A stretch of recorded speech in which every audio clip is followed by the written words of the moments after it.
From the heart of New Jersey, the joint is brought to you by DraftKings.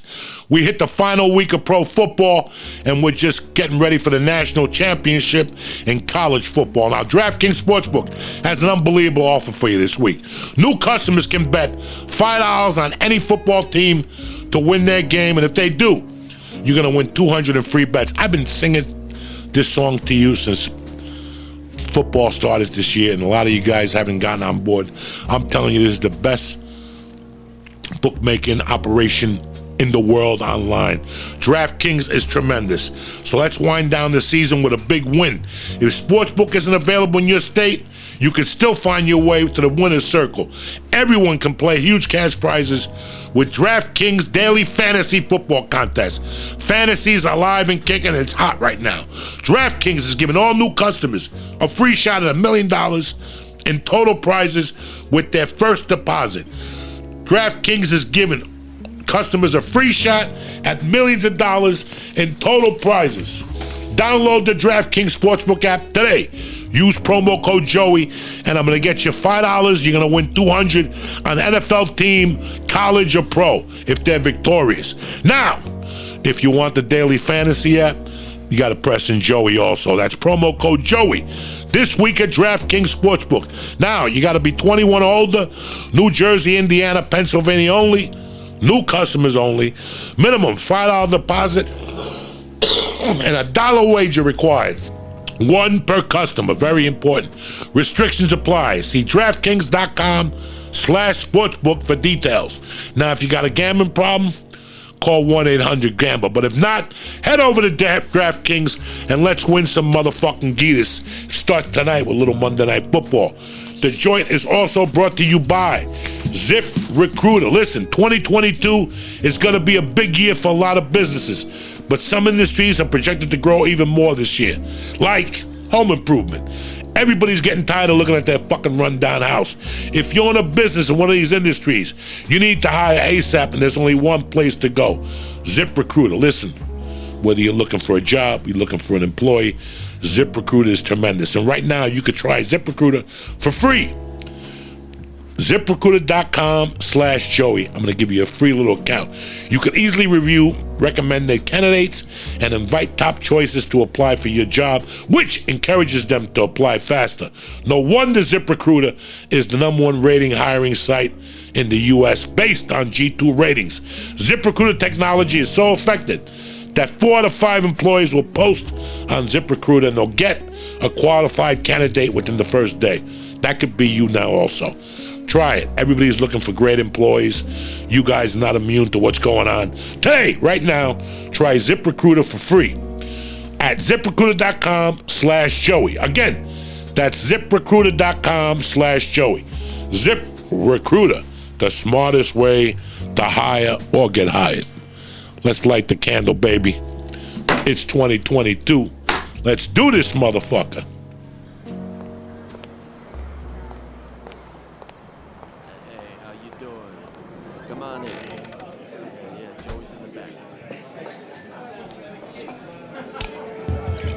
Check 1, 2. Welcome to Uncle Joey's Joint.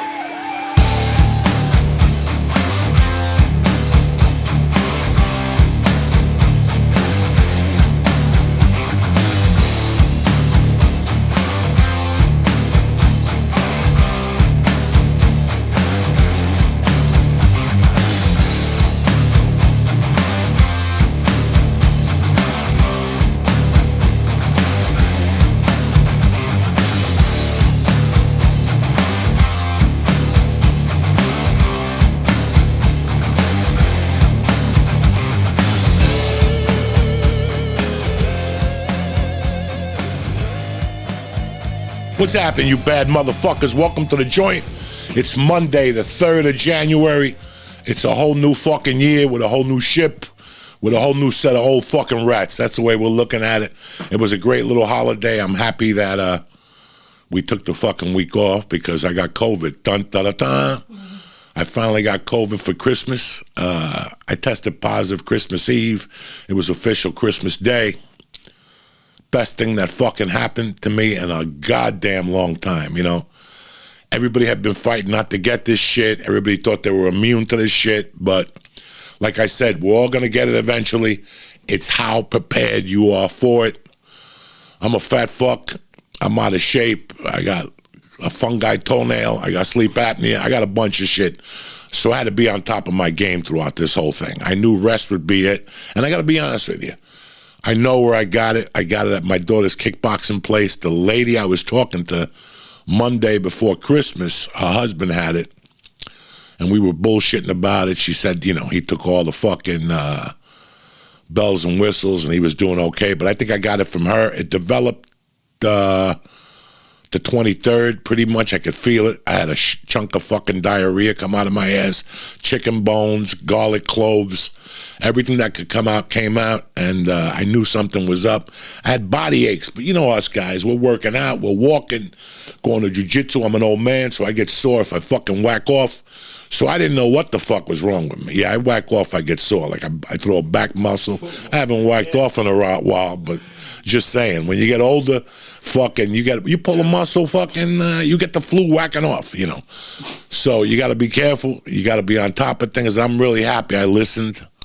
I'm very happy I went and bought backups on all those fucking vitamins. That was the first thing I did when I felt better last week. I went and got some more fucking vitamins. I had my wife get the Ocala, whatever the fuck that is, the D, the zinc. And does it help, guys? Who the fuck knows? I don't know. I know I feel better. I look better. My thinking has been great. And I got to be honest with you, I was fucking, I always thought when people pulled up the test or when they got the test in the email, how you would react. Like I was always thinking about that. How am I going to react when I get it? When I got it, man, I swear to God, when my wife said I was positive, I had a little fear, maybe 4%. Believe it or not. I had 4% that I was going to die. Like I thought it just crossed my mind for a fucking second. And then as the night went in, I can't believe how I felt lighter. Like I was like 20 pounds fucking lighter when I went to get a water that night. And I was like, wow, I feel this much fucking better. Part of my whole dilemma was the fear I had of COVID. And I'm big enough to admit it. Hey, man, if you look at it, a lot of people today, do your reading, mental health has been a fucking part. If you don't got COVID, you got a little mental health issue right now. Not everybody's going to make it out of this motherfucker alive. In the words of Jim Morrison, this is, I've been here for the last 6 weeks telling you motherfuckers that 2022 is our year. We're going to make it work. And listen, we are going to make it work. And we're prepared and we're ready to go. My goals are written. I'm reading The Art of War. It's back. It's the first. We go back to the original thing. And I've told you all, but I feel like I let you down because it is going to be a great year for us. We're still going to keep doing what the fuck we need to do. It's our surroundings. We don't know where this is all going. It's not fucking good. We're going to keep pushing no matter what. Like I always say, it doesn't matter who's president. You got to keep getting up in the morning. Call me when the president says, listen, I'm going to mail you a check, a nice check, and you don't have to do nothing but fan your fucking pussy all day. That's the president I vote 10 times for. I fucking get rid of my, over the break, I try to do the right thing, guys. And you guys have been on me for years. My friends have been on me for years. Family members have been on me for years. They're like, listen, man, you always talk about the felonious experience, but guess what? You're not in the felonious zone anymore. You've been out of that zone for 20 fucking years.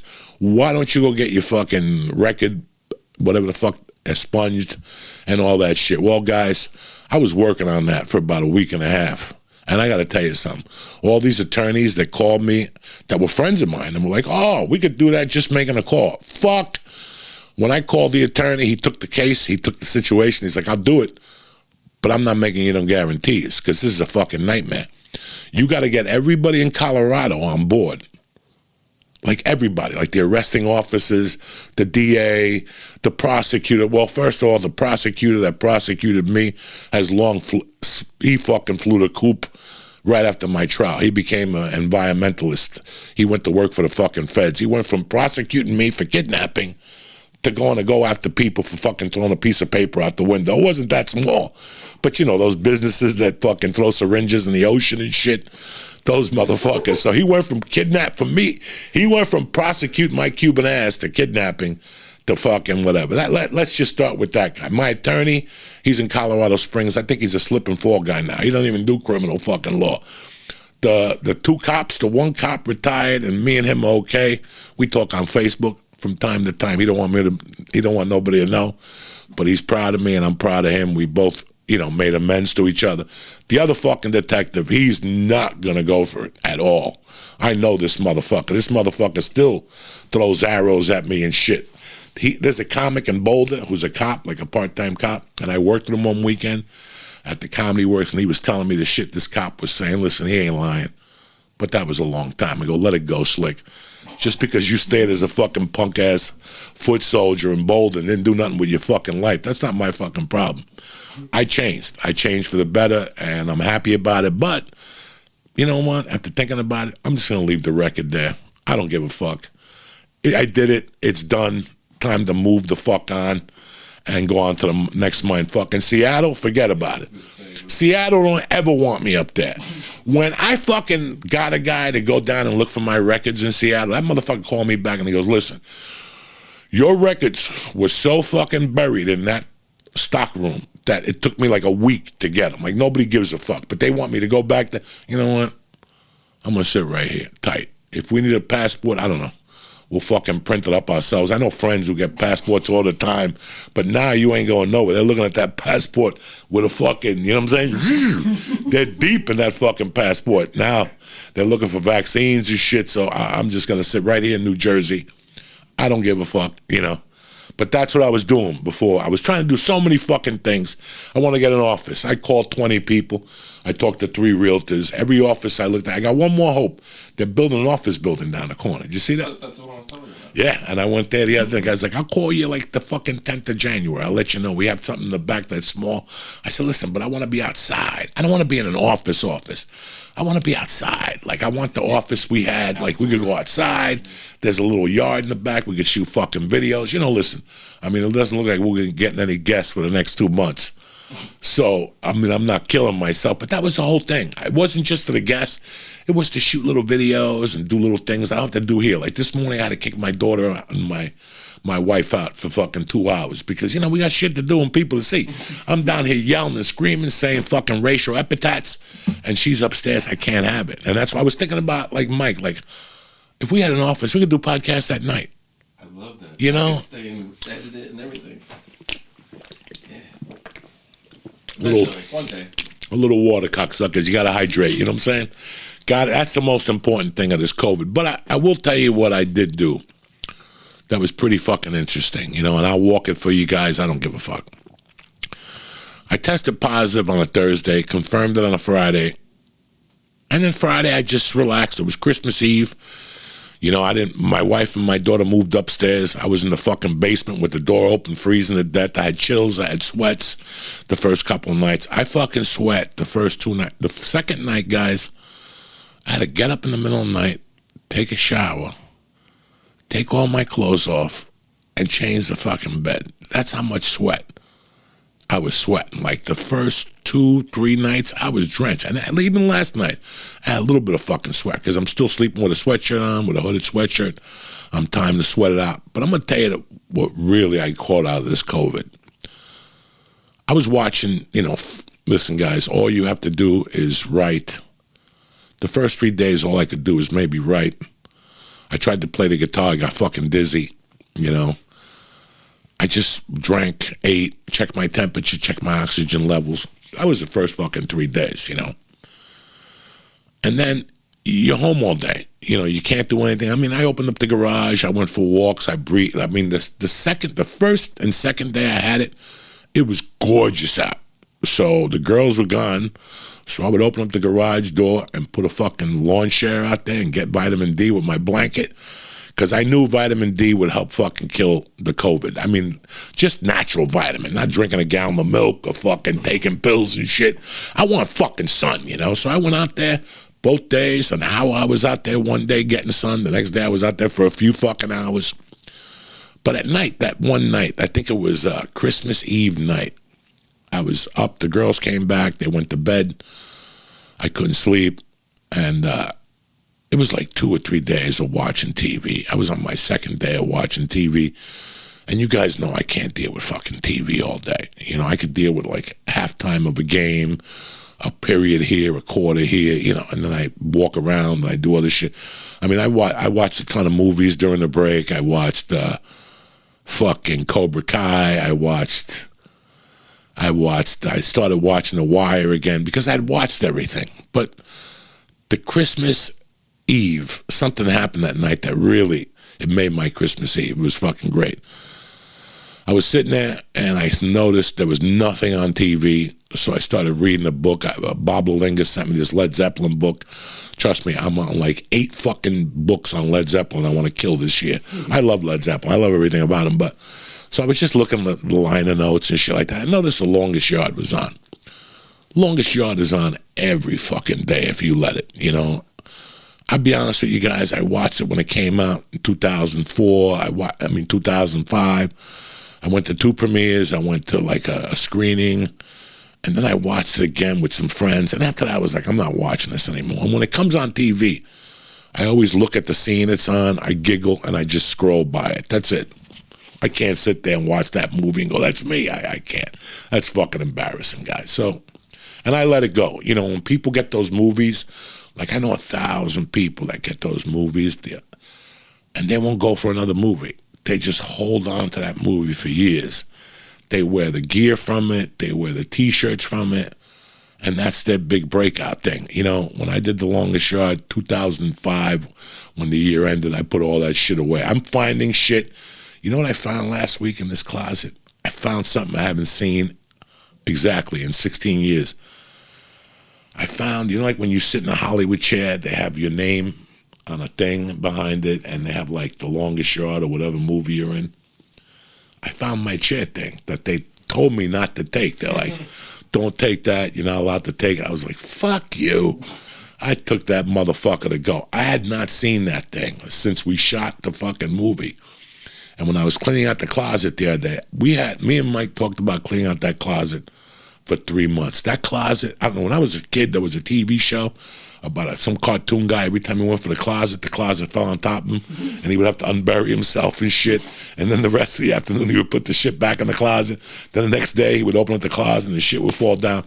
Guys, I had so much shit in that fucking closet. I had boxes in there that I had not opened up from the move.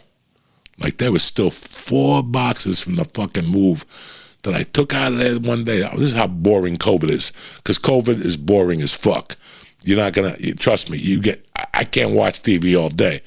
So I came back here, I would do the fucking closet and sections, and then I was finding the shit that was mine. I was bringing it into every room that it belonged to once and for all. You know, like when you pick something out of a box and you're like, I'll put that upstairs later. And 2 months later, the fucking, the one, all-in-one fucking light or whatever the fuck you bought is still sitting there. I didn't want, that's what's been happening here since the first day. We took shit out of boxes, put it on the table and said, oh, in a week I'll move that up. It never got moved. So what I did was I put my fucking iPhone on and I tracked my steps. I must have walked 3,000 miles that day, putting everything exactly where it fucking belonged. I threw out so much shit that was in there. I know everybody's like, give it to me. There was nothing in there nobody wanted. It was like open fucking ball wobs from Manscaped. It was 1,000 things that were like individuals, like shit that had broken, T-shirts that were old. I found the T-shirt from my cocaine days.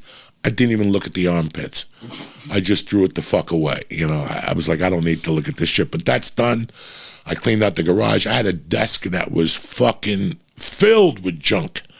I cleaned that motherfucker out. I mean, I did a lot during the COVID, except go out or fucking be able to do shit. So when you're stuck at home, you might as well look at all those fucking projects. I worked out very lightly. I waited till like the 5th day, and then like the one day I just walked around the front. You know, when you have COVID, this COVID, I don't know which one. I don't know if it's Omicron. I don't know. I didn't look at the fucking swab, guys. I just know that, you know, I had a little shortness of breath. There were moments when my oxygen would drop to 93. That's as low as it went. My pulse is great. You know, I have one of those little fucking pulses. I put them on every day. This summer, I would wake up to a pulse of 38. That's how bad my pulse was this summer. And I would jack it up, work on it. So Anyway, but back to the fucking longest yard before I fucking confuse you motherfuckers of what was in the closet. The closet's done. The closet looks like a fucking $1,000,000. I'm happy. I got one more thing I want to do in there. Mercy drew all those pictures, pre-K, K, first grade, second grade. Well, not really second grade. First grade. I got fucking folders of pictures. So what I'm going to do is just put them into one big folder and maybe save them for, I don't know how I'm going to put them away. Because if you put them away in a box, they're going to get fucking wrinkled. But when I was watching The Longest Yard that Christmas Eve, I was like, I don't want to watch this shit. I was doing something. I was getting weed ready to do a bong or something like that. The next thing I fucking know, I'm watching these scenes. And I was watching the scene, but not really. I was remembering what we were doing that day. That's what I was seeing. My mind wouldn't focus on just the movie. Every time a different scene switched, I was like, I wasn't in that scene. I wasn't there that morning because I didn't want to fucking put the costume on. Towards the end, I was just a fucking rogue on that movie. But the thing I'm getting to is, while I was watching that movie, I realized who I was when I shot that movie. I'm not the person I was today. I was fucking handicapped at that point, guys. I really was handicapped mentally, physically, and psychologically with that fucking cocaine. The question I had for myself after watching, I didn't watch the whole movie. It got depressing after a while because it all kept going back to, I can't believe I was in that bad a shape when I shot this movie. Not because I was 418 pounds, but the amount of drugs I was doing up to shooting this while I auditioned, who I was at that time when I shot this movie. There's no way. I don't know how I booked that movie. I don't know how the fuck I got into his office. I have no idea. It saddens me at one point of it, but the other part fucking makes me really happy because it'll show you that even when you're on your worst, you could still be at your fuck. You could still be doing good things. I mean, listen, when you look at that guy in that movie, you're looking at a guy at that point in my life that did not give a fuck about anything except succeeding, except getting ahead. That's all I cared about. In my world, it was like I was getting ahead by shooting a movie, but I was taking 2 steps back by snorting coke. Are you with me here? But I didn't see that then. I didn't see that. I had focused so much on comedy. I had focused so much on my comedy career. This is no joke. That I didn't give a fuck about my health. I mean, I sacrificed my health for that movie. Not for that particular movie, but you think about it, the shape I was in at that time. I mean, let's be honest. I couldn't even climb up my steps. I was having a hard time going up and down 3 flights of fucking steps, guys. If the elevator would break, I would not leave the house. It was built in me psychologically that I couldn't fucking leave the house. I just couldn't do it. I wouldn't even bother to walk down there. When I watch that movie, I think about me going into the Y when that movie finished and signing up for a free consultation and the guy going, listen, man, after 10 minutes, I'm going, I can't help you. You're too fucking fat and you're too fucking out of shape. I thought I was dead. But you know what? I didn't care how fat I was. I didn't give a fuck about how coked up I was. I wasn't coked up when I was shooting the movie. I don't want you to understand that. Not at all. There was no way I would do coke and try to do a fucking scene. That's not going to happen in my world. I'm talking about what I was living through at that time. 5 nights a fucking week, getting high, not caring about myself, eating like a fucking savage from, 10 eggs for breakfast, McDonald's breakfasts. It was 4 or 5 sodas before lunchtime. I just wasn't right. So the question looms on me, how did I get that movie? What pushed me fucking forward to get that fucking movie? Till this day, I'll never know. But I guess it was just the want. I wanted it fucking badly, man. I didn't give a fuck. All I wanted in those days, I wasn't looking for pussy. Thank God I had a girlfriend at the time because I wasn't in the mood for pussy. I wasn't in the mood for getting my dick sucked. At that 2004, all I gave a fuck was making my point fucking heard. That's it. That was the end all fucking be all. I just wanted to do something with my life. You know, when I finished shooting that movie, I was 44 years old. I had nothing. That movie just, you know, sucked me the fuck in for everything I had. And I went there and I came through like a fucking fat cat. I'm very, very proud of myself for that. There's people that are sober and can't do what I did in that fucking movie. And I'm not trying to fucking, you know, push smoke up my ass, but it's the fucking truth. You know, we had Catherine Narducci on here a couple months ago, and she told me before the premiere of The Many Saints, she goes, watch it, enjoy it, and take it in. And for the first time since that movie had come out in 2005, it was the first time I watched it, embraced it, sucked it in, and said, what the fuck was I doing there? And listen, guys, when that movie came out, you have no idea what I was going through. I was getting fucking hate mail every day. I was getting hate, not in the mail like the mailman would deliver. You know, there was no Instagram, there was none of that shit, but I was getting tortured on fucking like MySpace, I think, and whatever the fuck was out, my own Hotmail. Like, people were fucking sending me shit like, you're not Italian, why are you in that movie? What's it got to do with it? Fucking, what's his name, played in The Godfather. He wasn't Italian either. I mean, how can you play Big Tony? Comics, a bunch of fucking comics who remain nameless, you know, that were nothing at the time, and they're still nobodies. They got together. They really are. They're really nobodies. They got like a circle together, like, Joey's not Italian. You know, and they wrote a letter to Adam Sandler. Somebody wrote a letter to Adam Sandler. I was a coke fiend. You know, people were telling me to my face I wouldn't have got that movie if it wasn't for Joe Rogan. How many times have you seen Adam Sandler on the Joe Rogan Experience? Okay, so shut the fuck up. You know, that was a long time ago. Those people who said that shit are probably long gone. They're probably eating Nick the Victim somewhere. They're fucking, who knows what the fuck they're doing. But it was a fucking nightmare going in there every day because I didn't know who was going to come out of the woodwork with another fucking comment at Uncle Joey, you know. But all that aside, man, when I fucking finished that movie, like, I didn't finish it. I just turned it off and kept reading, but it fucked with my mind a lot. It fucked with my mind that I didn't give a fuck about anything else. I was just worried about comedy. And now I don't even know who that person is.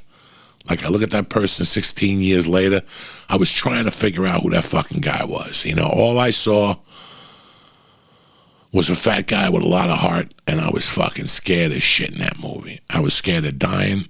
I was scared of getting fired from that movie. I was scared of getting outed. And when I watched the movie, the scenes I was in, I mean, I watched the scene, I was laughing my ass off, guys. It was the movie scene when we were in the movies and I was controlling the VCR and all that shit. I went back to what was going on that day. There was two scenes that stuck out in my head. The VCR scene and the movie thing when we were watching the opposing team. And I got to tell you what scene killed me in that. When we were eating the fucking turkey and the cranberry leg and all that shit, the cranberry juice was like a mock. It was like a real cut-in scene.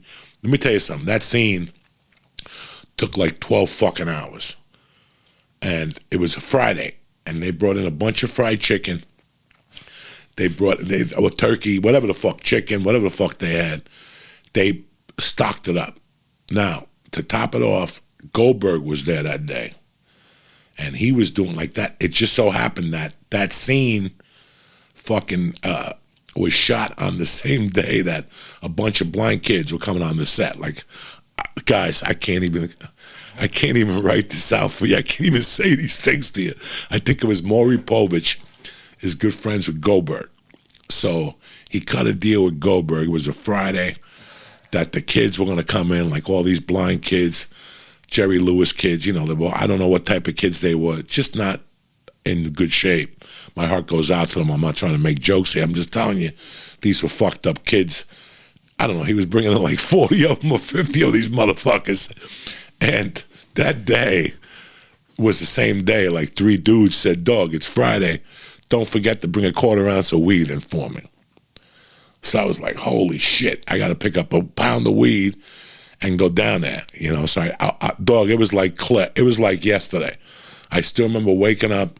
I still remember, I had the money at the house for the quarter pounds. I had to get like 3/4 pounds. So I said, fuck it, let me just get a half pound. And so I called the Armenian. He had this tremendous weed at the time. There was no weed stores. There was none of this shit. I was getting weed from this fucking dealer that was a beat. But there was, the coke dealer had some weed from time to time that was pretty good. But my main weed at the time was the Armenian. And I'll never forget, these guys they were rich. They gave me they were like, how much? I don't know what I told them. It was like 700. I would tell them 900. Even though I was making money, they're rich. I got to bang them out. What the fuck? I've been banging out poor people fucking 30,000 years. When you see all these, I never understood like restaurants, like when a Hollywood guy comes in, like they give him a free meal. Fuck him. All these companies send you free shit, like tons of free shit. I always think about like the little guy. Like, what the fuck? Like, when I used to get 2 albums from that company, I would always give an album away. Like, that's what I do. I called Dean Delray, Jim. I mean, I haven't gotten none since Mike, but I would give it to Mike, Lee. I'm one of those fucking, but these people would give you free shit constantly. And I'm like, what the fuck? But you make the poor people fucking pay. I never understood that shit. What are we talking about? I don't even fucking know here.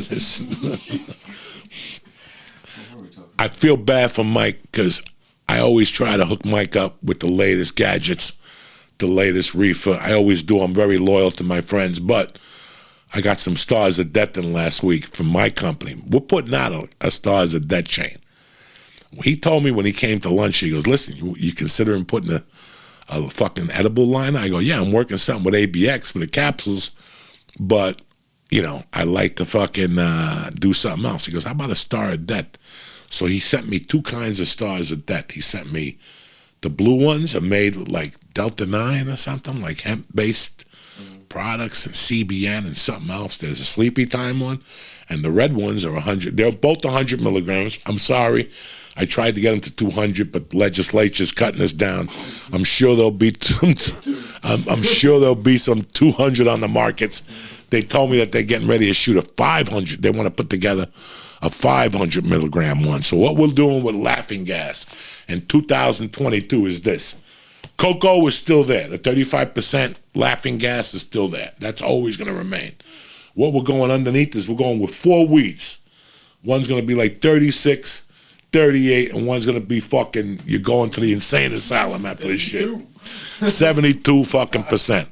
We got 2 edibles. We're getting licenses for Vegas. We're getting licenses for Colorado, New York, and New Jersey. New Jersey's open. New York's not going to be ready for 2 years. So it looks like I'm going into the weed motherfucking business, guys. And that's the business I want to go into. Like I told my wife, who said 30 years of smoking dope gets you nowhere? You know what I'm saying? I proved that shit wrong, cocksuckers.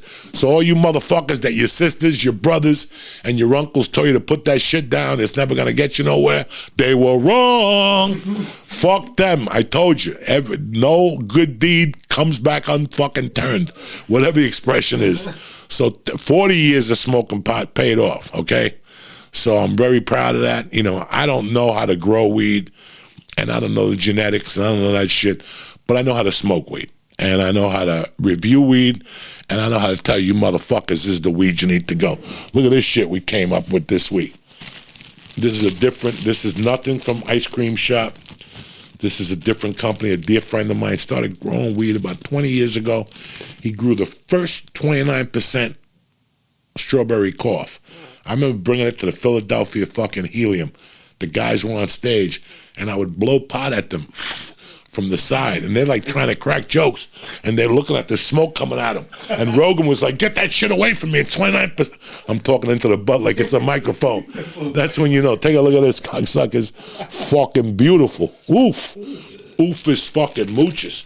And I let it dry for Mike. When I got it, it was a little wet. You'd smoke it. You go, this weed don't get you hot. Now, and this is a sativa. How many times you guys see me smoke sativa? Never. I'm smoking, because his sativas are so fucking strong. You get like a fucking chill to it, whatever. Get shit done. But my point with the longest yard was that I'm proud I did it. I can't believe I did it. I can't fucking believe. I mean, I can't believe. That was the thing that shocked me the most the other night, guys. that I could not believe I was in that movie. I never dreamt of that. I still remember seeing the original. I still remember going to the screening of it after the movie was done in Florida for the Super Bowl, and how pissed off I was because I wanted to be like the original. I didn't want to see Adam sticking his finger in his mouth and putting in the guy's ear. I didn't appreciate none of that shit, but I appreciated me being on that set. I couldn't, till this day, guys, I don't know what gave me the belief to even send that audition tape in. I mean, I told you guys thousands of fucking times, and I was not kidding you, that when I stepped foot in Los Angeles in 97, I sat down. I didn't know much about goals and all that shit then, but I did. And I wrote down goals, and one of the goals was to try to be an extra in a movie or a TV show.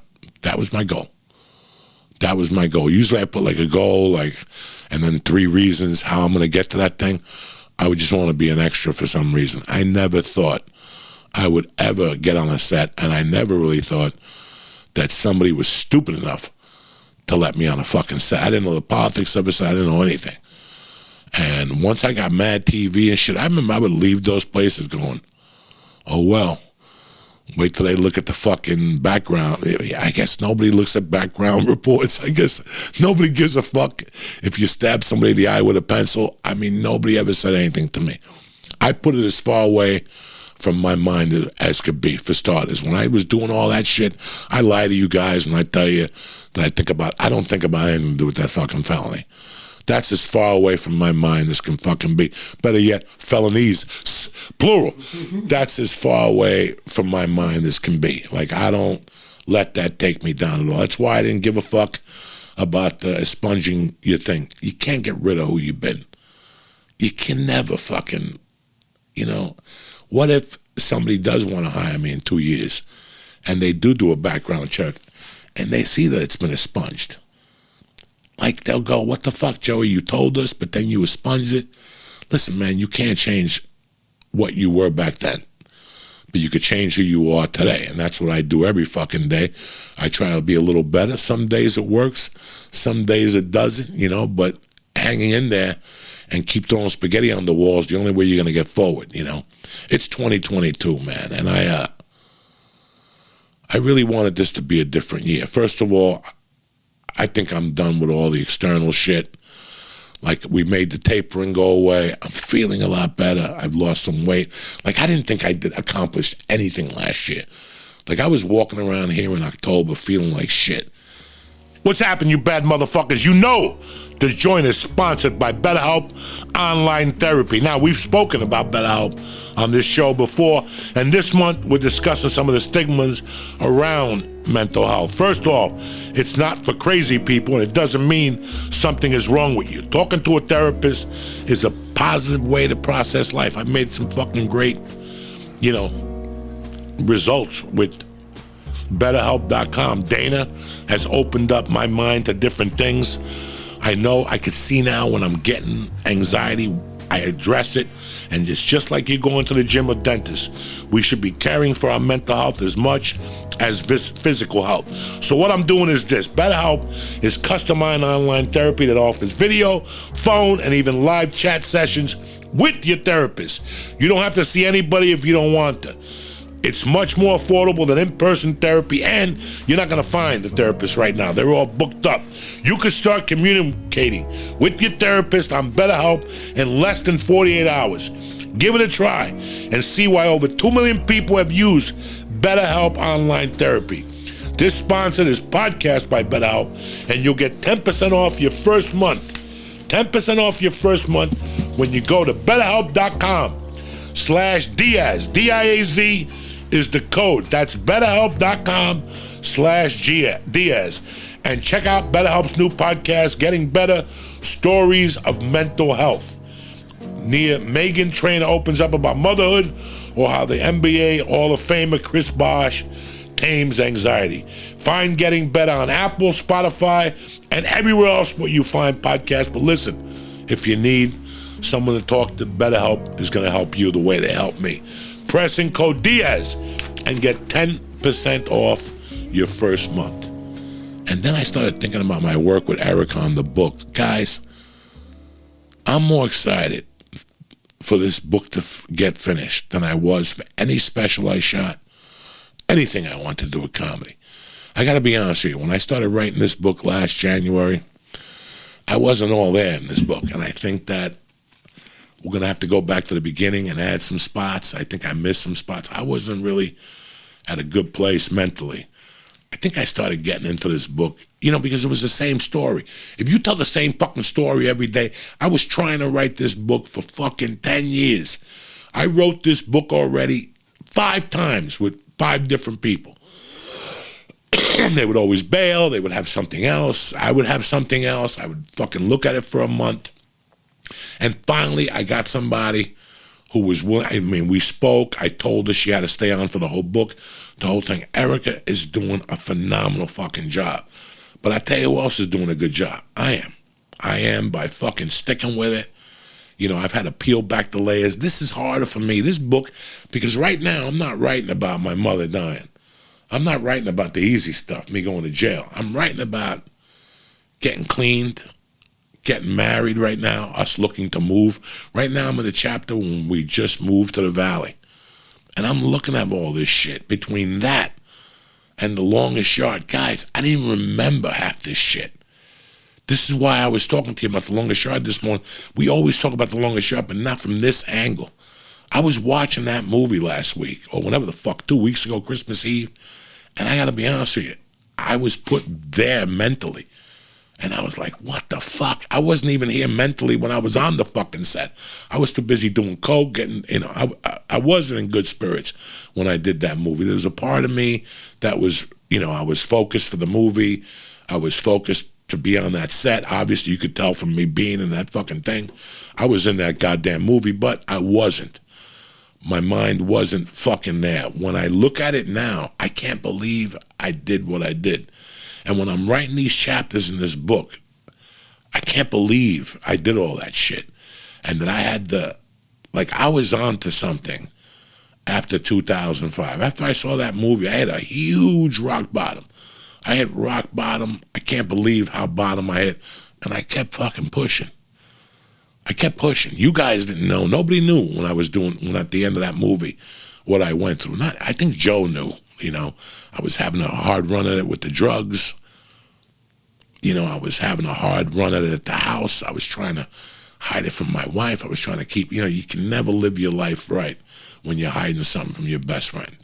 Once I realized she was my best friend, it made my life so much fucking easier. I didn't tell her I quit coke till a year after I quit coke. That's where we're at right now at the book. We're about me telling her and her being in shock. First time I told my wife knew I was getting high. She just didn't know the extent of it.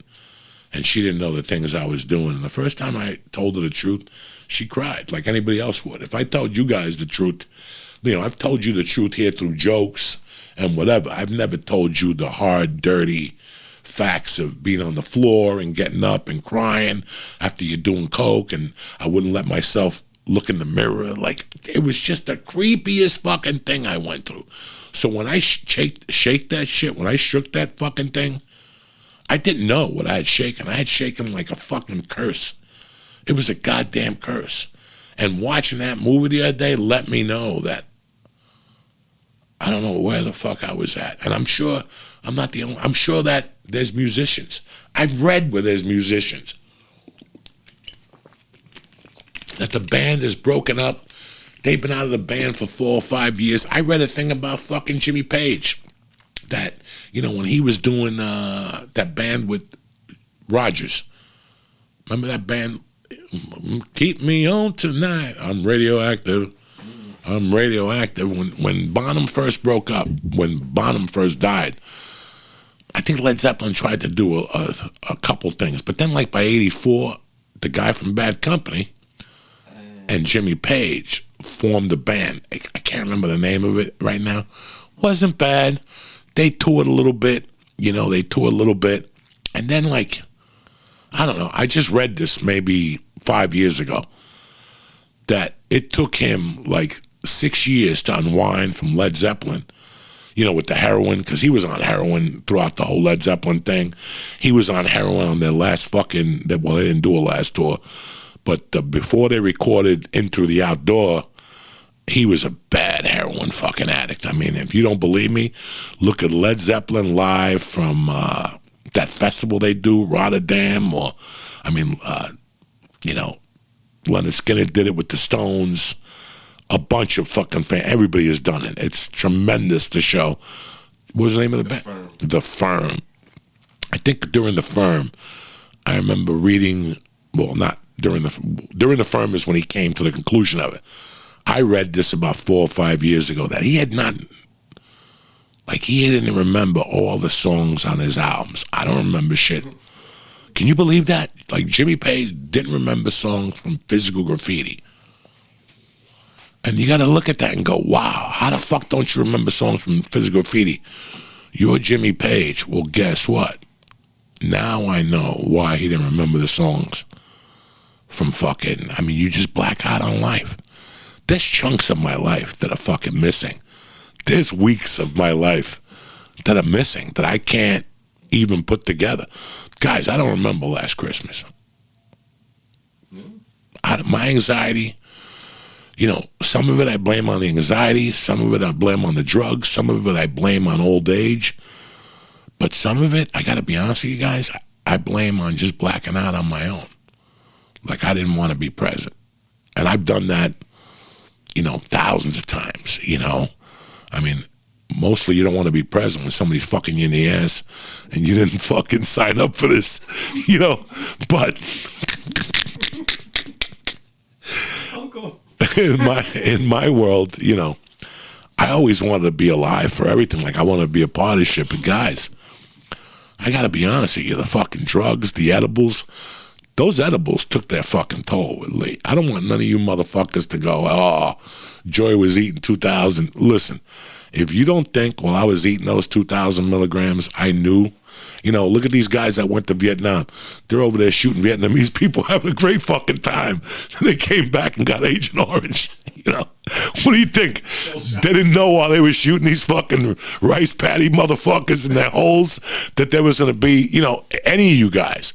If you don't think like that you're doing shit now, pills, coke, is going to affect you later. Listen, you smoke a joint, let me kick you in the head one time. You're not going to remember shit, all right? You're not really going to fucking remember shit. Yeah, it's the equivalent of that. You don't remember shit. What saved me through all those fucking years was I don't drink booze. That's the only thing that saved me. Yeah, I blacked out on some cocaine binges, sunk in some chick twat, falling asleep. I had 1,000 of those things, and then they refreshed your memory the next day. But, drug use is a motherfucker, and it's always going to come back to you.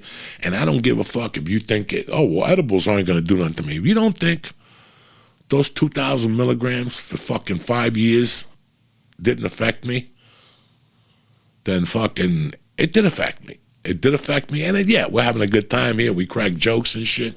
But it affected me. But I knew that going in. You don't think the first night after I ate 20 capsules, I'm like, this is not going to be good. There was a point with those fucking old stars. I was blowing gelatin farts. I don't know if you've ever blown a fucking gelatin fart. They're disgusting. You don't think I'm going to have stomach surgery in the future? You don't think there's going to be a problem? I do. I'm expecting it. Nobody fucking eats 28 mil. Listen, they should have put Lee and me in the fucking Hall of Fame. What's that? The record? Guinness. Yeah, we should have been in Guinness. And I'll tell you, I would love for one of you guys to watch. We had a star counter. A guy made a program for us. Yeah. A guy at jiu-jitsu on Berto Crane's, sweetheart of a guy, that we would shoot the podcast. And then we were supposed to have the thing that like what you do for us with the Zoom, like that platform you make in front. Yeah. We had one for the podcast, and it was supposed to have like a timer, how many stars we ate, and a goal for how many stars. Like every fucking podcast, we were supposed to have like this podcast. We're eating 20 stars. We don't know how we're gonna get there. If the guest eats 3, I eat 17. Shit like that. that was supposed to be up there. We get so high before the podcast all those years. We never said it. We never said it because we were so fucking high. We're like, okay, who gives a fuck? We're already there. Who's going to set this fucking thing? But if you look at some of those old ones, I think they had it up with the Star of Death counter. I mean, even this, guys, even though, do you see me? I'm reaching for straws here. And I can remember anything from, my childhood. I remember fucking stories. I remember the whole fucking thing. There's a kid I called the other night on Christmas, a couple days after Christmas. I was here with my family, and for some reason I started thinking about his father. And I just picked up the phone that night, and I go, hey, man, I was thinking about your father. He was a lot tougher than us when we were 58 and 60. And he's like, what do you mean? I was telling him all this shit about his father. We got to a fight at the track one time. He's like, I never heard these stories. What were you and my father doing? I'm like, dog, you know me, dog. I'm from the back of beyond. I would take these dads and fucking take them on a ride and shit. I dated this girl in 84, and he offered me a job. And I had to take it. Because, what do? Your girlfriend's father offers you a job. It wasn't full time, okay? I was working in the city part-time. I was rolling people. I was doing 20 different fucking criminal activities then. But I was bartending. I was legitimately bartending. And this guy offered me a job. And I'm like, well, how the fuck am I? I was one of those guys, like if somebody offered you a job, you took it, especially if I'm dating their daughter. And he came to me, he's like, I'd like for you to help me with this job. It's just 2-3 nights a week. I'll basically pay you $50. All I had to do 2 missions on this job. I had to put acid on the bathtub and then fucking go get him beers and open the beers for him. Because he would have to wear those yellow mom gloves to wash dishes, and he couldn't open up the beers. You know how many times I would have to open up the beers? He would pay me $50 for 2 hours just to open up the beers. But it was it was a bathroom resurfacing business. This guy got out. He was brilliant, guys. This guy showed me a lot about life. His name was John. And I hooked up with him, and one day, she didn't tell me her dad had gone to jail. He had to tell me. He goes, I went to jail. I'm like, no, tell me about it. And he told me about the whole fucking, he was in there for bookmaking. It was just a year. He was on work release. But because he was part of the prison, one day they took him to a job fair in New Jersey, and they had this thing called permaceram. And I can't believe I still remember it. And what it was a coating for the bathtub. They still do it today. Today it's huge now. He sold that company and made millions. You know what he paid for that company? $30,000. He had to borrow from his sister-in-law. And you had an automatic fucking deal with Sears. So Sears was guaranteed to call you with 8 to 10 jobs a month. At $500 a month. He worked for public service. But he would get home at night. I'd meet him at 5:30, and we'd go do a job.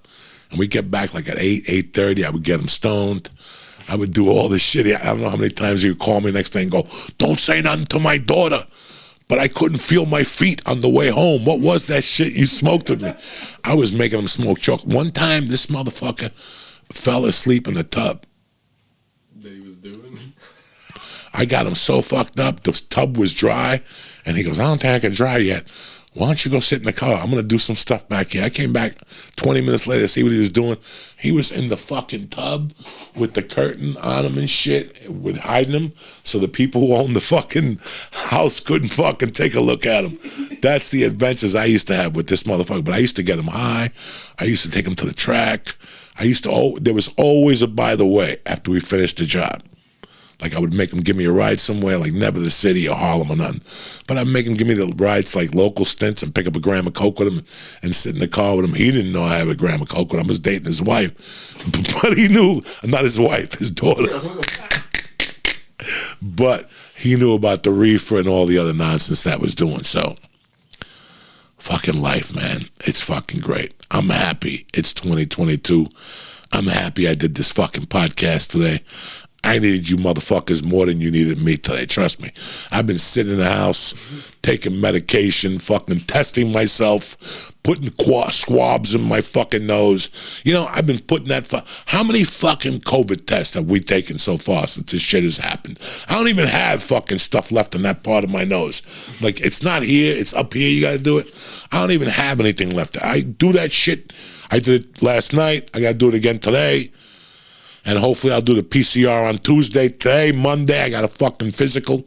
I'm taking care of all that shit. Whew. It's going to be a great fucking year, man. But I got to tell you something about last week, then I'll let you go. So Sunday comes along. I'm feeling okay. You know, listen, Saturday came along, Christmas Day. I'm feeling okay. I was taking my vitamins. I was doing everything they told me to do. I hadn't called Joe Rogan yet.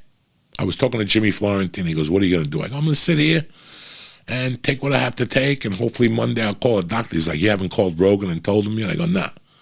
He goes, call him up, man. Maybe. And dog, everybody calls Rogan when they get COVID. You know what I'm saying? And Rogan's got to fucking give him advice. I don't want to be that guy.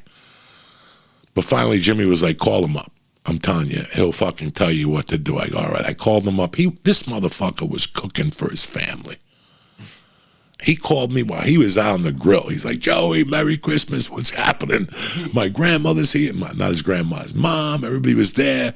His wife's family, the kids, their friends. Fuck it. He's over there cooking. I go, dog, can I tell you something? I got COVID. He stopped. He just stopped. I talked about it on my Patreon podcast that he really blew me away on Christmas night. You know, we talked for like 5 minutes. He asked me where I got it, what my symptoms were. He goes, dog, somebody will call you in 10 minutes.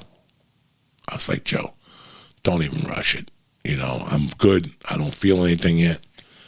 Within 10 minutes, this chick called me. Tremendous. Mercy. Tremendous. Her name was Mercy. I was like, what? My daughter's name is Mercy. We started talking. She asked me a few fucking questions. Tremendous.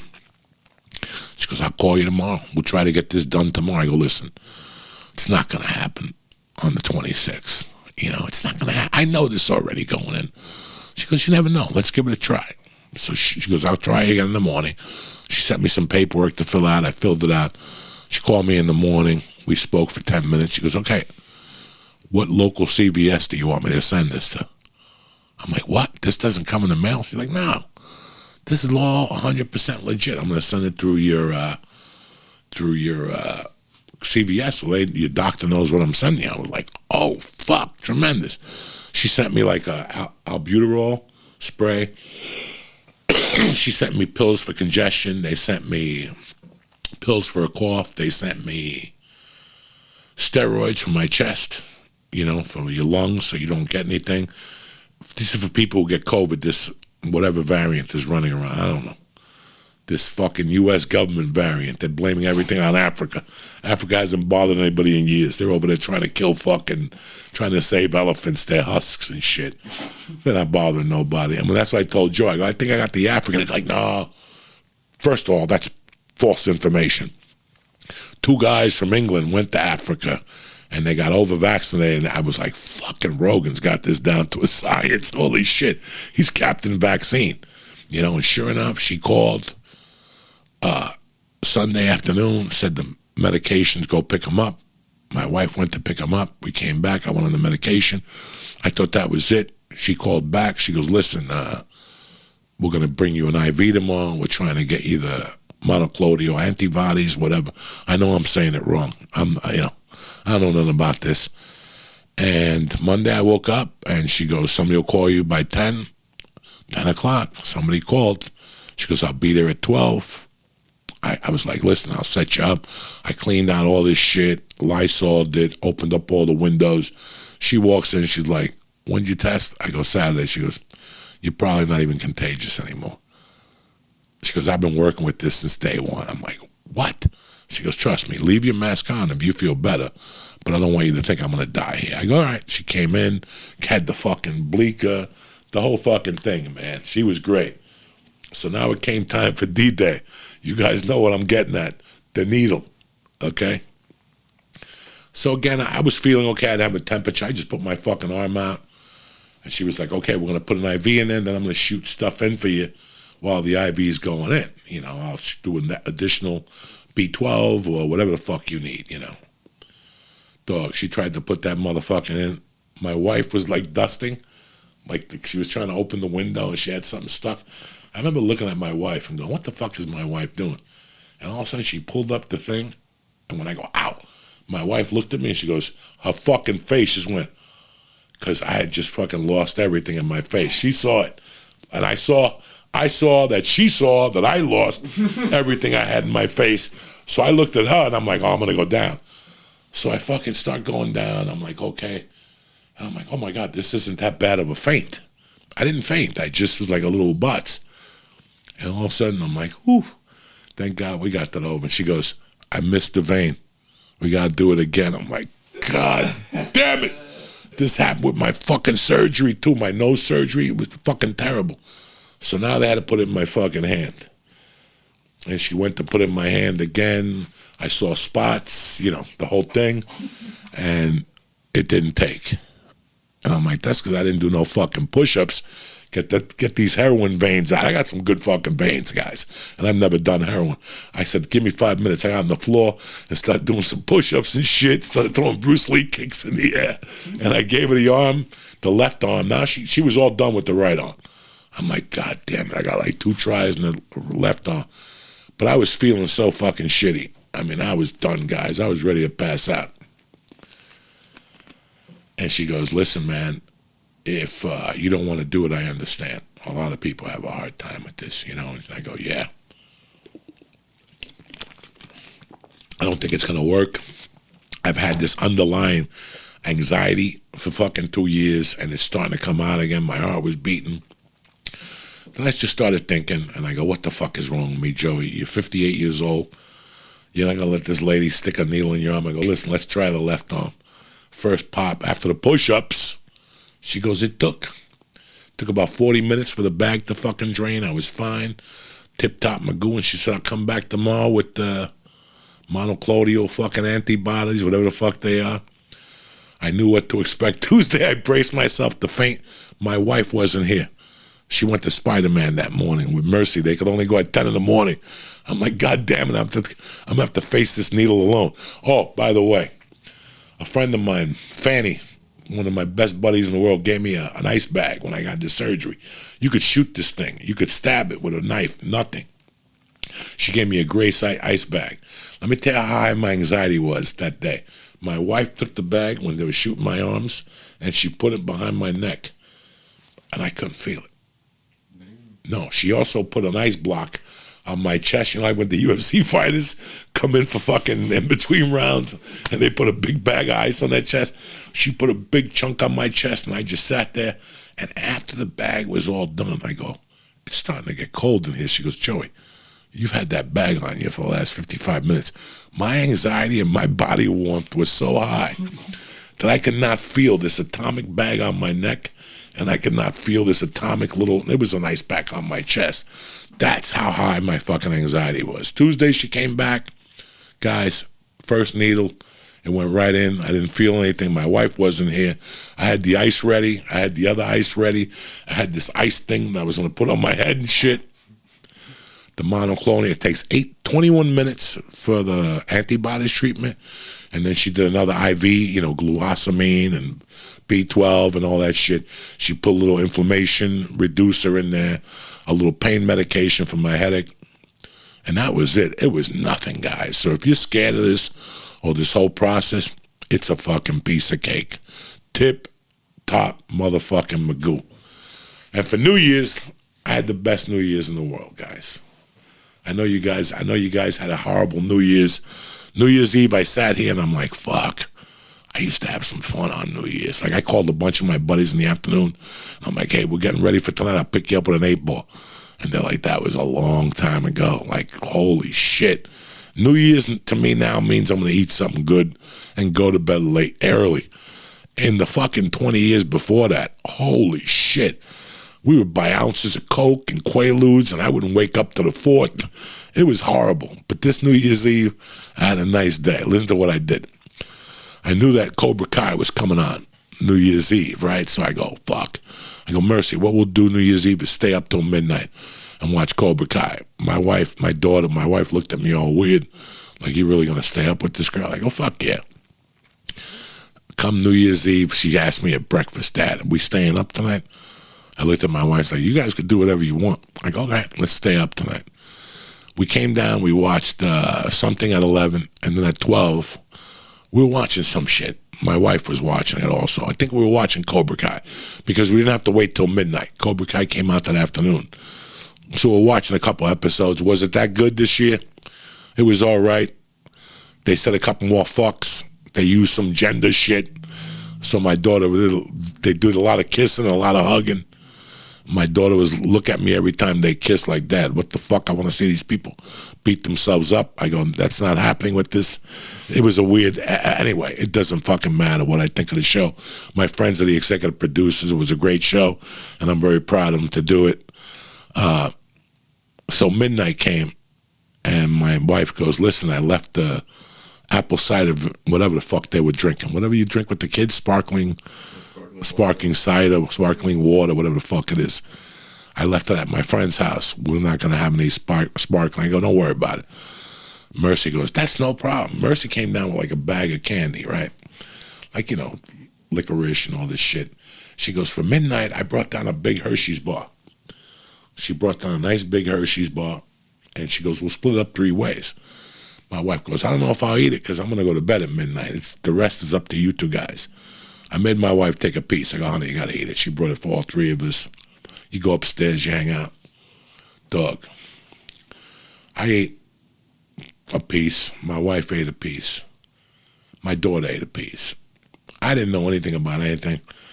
Listen, it was like somebody gave her a line of fucking Coke. Better yet, it's like somebody gave my daughter a fucking 8-ball. Holy shit. I've been around her for a long time, and I seen her act up on sugar, but I never saw her this hopped up. This little girl was doing fucking, what do you call those things? The other ones. Cartwheels? At 10 to 1. She was doing fucking cartwheels. She was doing that exorcist shit. The shit, remember when fucking Linda Blair walked down the stairs? She was doing that. Back and fucking forth all night long on this chocolate. I was starting to get worried. I'm like, what the fuck's she doing? You know, the little kitten, I had 2 cats. One of them died, so the other one cries all day. Every time she cried, Mercy would go over and do a dance for her or whatever. And then they started fighting like that at the tournament, and you should have seen my daughter throwing kicks, flying side kicks. I had never seen anything like that, how sugar affects a kid. I know you have too. Holy shit. I was freaking the fuck out. But I got to tell you something. Her and I sat there till 3 in the morning. We giggled. We laughed at stupid stuff. She even went upstairs and said, Dad, I brought you a Hershey's. No, she goes, Dad, I brought you a peanut butter cup. I look over and she's eating one too. She knows what the fuck she's doing. She needed just to do one last bump before she went to bed. Oh my God. She started coming down at like 2, and I saw her just go. It was insane what sugar does to kids. It makes you fucking think, man. But you know what? We kicked it up a notch that night. We've always been pretty close, you know, me and my daughter, but she's getting older. I could see she got older the other day. It broke my heart. She's not going to be my little girl in a few years, you know what I'm saying? I'm going to have to peel her off some fucking Arab fingers and shit, but I'm prepared. I got guns. I got rocks. I'm going to be throwing rocks like those people in Israel. I don't give a fuck, Jack. But it was a great fucking New Year's Eve with her, and it was that simple. You know, you look at New Year's Eve for all these fucking crazy things you're going to do, and that night me and my daughter just stayed home, watched the rest of fucking Cobra Kai, and we turned it off. She was like, I don't want to watch this shit no more. We turned it off like episode 8, and we watched the Honeymooners marathon. We watched 2 episodes of the Honeymooners, and then I knew Diaz Drives and Automobiles was on, so I said, fuck it. Let's watch that, and that was the end of that. That was our fucking New Year's. She fell asleep downstairs, and I fell asleep on the chair till about 6, and then I woke her up, and we both went up at like 6:30, and that was my fucking New Year's Eve, guys, and it was phenomenal. I'm excited about 2022. I'm excited for all you motherfuckers. You're excited all for 2022. We've been sitting in a fucking bush for 2 years. So now is our time to sling some fucking dick. We've been worse than Charlie in the bush. We didn't have to sit in the bush. We've been sleeping in the fucking bush, living in the bush. There's nothing to do in the bush. Now it's time to get the fuck out and sling dick. It's 2022. Like I said to you guys, do your goals. Get ready. It's going to be a phenomenal year. You're going to have the best year of your life. But remember what I told you. I don't know what the outside has planned for us. And who gives a fuck? I don't give a fuck what they got planned. Whatever they got planned, we're going to conquer it too. They took Rogan's fucking video down from YouTube with that doctor. Take a look at that video if you get a chance, if you could find it on Spotify. He had the guy that invented the fucking vaccine. Yeah, they took that video down. Interesting stuff to learn. And it's time you fucking pick the side, cocksuckers. It's going down. I love you, motherfuckers, with all my heart. It's Monday, January the 3rd. It's as good as we could fucking be today. I love you, motherfuckers.